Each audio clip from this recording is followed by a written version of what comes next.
Hi everyone, and welcome to Innovaticalls, the channel where we help students, researchers, and early career professionals thrive both emotionally and intellectually. We share practical tools, psychological insight, and creative way of the thinking to support your growth in academia and professional life. I am Professor Niki Eshtiaqi, and I am truly glad you are here. Before we begin, don't forget to subscribe and hit the bell so you will always know when our latest episode goes live. If you find today's content helpful, please give it a like, share it with someone who might benefit too.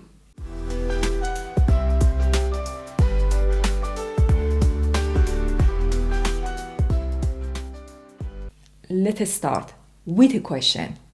Many of us ask ourselves, especially when we are facing challenges, should we solve problems only by thinking logically, using facts and reason? Or is there also a place for feeling, instincts, and that quiet inner voice we sometimes hear? Could our emotion or personal sense of things actually help us see and solve problems more clearly? In this episode, we are going to explore those questions. You may already use some of these tools without thinking about them, but today I'm going to talk about how you can use them in a more organized and thoughtful way. When you understand how and why these tools work, you can use them more effectively. You can even teach them to others who might benefit from them. Let's begin with intuition. Intuition is often described as a gut feeling. It's a quiet signal inside your body that tells you something might be wrong or that one option feels better than the others, even if you can't explain it yet. It's not just guessing. Your brain might have noticed small signs or patterns even if you haven't fully realized it. That's where the feeling comes from. For example, imagine you are in a team meeting about a group project. Everyone seems to agree on the plan, but something doesn't feel right. You can't say exactly why, but your instinct tells you to check the assignment detail again. When you do, you discover the group misunderstood one of the main goals. Because you trusted that feeling and check, you avoided a serious mistake.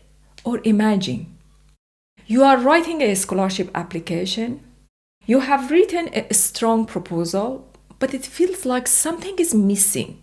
You take a break and later think of a personal story that connects to your topic. You add it in, and that becomes the part that stands out most to the reviewers. Your quiet feeling guided you toward something better. Intuition is like a soft alarm bell. It doesn't mean you should act immediately. It just means you should pause, look again, and ask more questions. By noticing those feelings and then checking the fact, you can solve problem more carefully and avoid acting too quickly. Now, let's talk about innovation. Innovation doesn't just mean creating new technology or big invention. It also means finding better or smarter ways to do something. It means being flexible, thinking differently, and asking yourself, is there another way to do this that might work better? For example, let's say you are doing interview for your thesis, but hardly anyone replied to your email. Instead of sending more emails and waiting, you try a new idea. You attend a local event related to your topic, talk to people face to face, and ask community leaders to help you share your study. This new approach gets people interested, and now your interviews start coming in. Or maybe you are under a lot of pressure to finish several tasks before deadline. You look at your to-do list and realize that usual order won't work. Instead of panicking, you think differently. You ask a classmate to help with one task. Group similar tasks together and automate part of the process using a simple tool. Suddenly, the work becomes more manageable and you meet your deadline. These are examples of innovation. You don't need to invent something huge. You just need to be open to changing your method when the usual way is not working. Now, let's talk about emotion. Many people believe emotion should be pushed aside when solving problem. But the truth is, your emotional state affects how well you think, how clearly you plan, and how effectively you act. When you feel anxious, overwhelmed, or frustrated, your mind becomes foggy. You may feel stuck or unable to focus. But when you feel calm and focused, your thinking becomes clearer and you can stay organized and creative.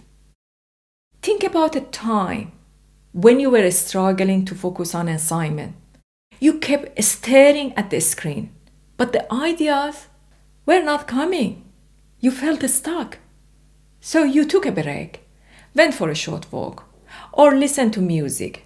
After that, your brain felt refreshed and you were able to continue. That wasn't laziness. That was emotional awareness helping you perform better. Or maybe you were checking your final thesis draft for a small mistake. You needed to focus. You turned off your phone, made some tea, sat in a quiet place. That helped you notice a small spelling issue, missing citation, or formatting error you might have missed in a distracted state. By adjusting your environment and calming your emotion, you did a better job. Different emotional states support different tasks. A light and relaxed mood helps with creative thinking. A quiet and focused mood helps with detail editing. You can shift your emotional state by changing your environment, using music, changing your lighting, or working at the right time of the day. This is why we say that emotions do not block thinking. They support it. Ignoring how you feel can make it harder to work well. But if you understand your emotions and manage them, they become one more tool to help you succeed. So, what's the main message? Solving problem isn't just about the logic and discipline. It's about using your full intelligence, your logic, your intuition, your creativity, and your emotion. Trust your inner signal. Stay open to new ways of doing things and pay attention to your feeling so you can respond in a more effective and realistic way. Let me leave you with a few questions to think about it. Is there a problem in your life where your gut feeling is trying to tell you something? Are you stuck doing the same things again and again without result? Could a small change help? And how does your mood affect your work? Are there habits or routine that help you shift into a better emotional state for a task? Take a moment to reflect and please share your thought in the comments. I love to hear what's worked for you and what you are trying now. Your story might be just what someone else needs to hear today. Thank you so much for watching. If this episode helped you, don't forget to subscribe and hit the bell so you don't miss our future conversation on emotional intelligence, resilience, and practical strategy for thriving in academic life. I am Professor Nikki Eshtiaqi and this is Innovaticalls. Until next time, keep solving your challenges one thoughtful step at a time.